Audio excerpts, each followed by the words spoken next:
เฮ้ยสบายดีทุกคนเจ้าซอยจุมื้อนี้นะมางานดองเพื่อนพี่น้องแกะข้าวก่อนแม่ค้าเลยนะเนาะกินได้เอา มื้อเด้อน ำเขาอาจารย์นำเขา ปลากิริวฮอตับโอเคเหาะจุ่มไหม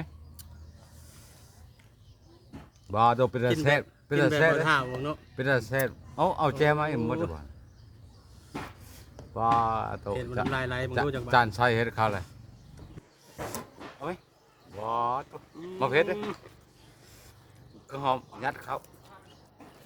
บ่ตัวข้าวล่ะแซ่บมาทุกคนมา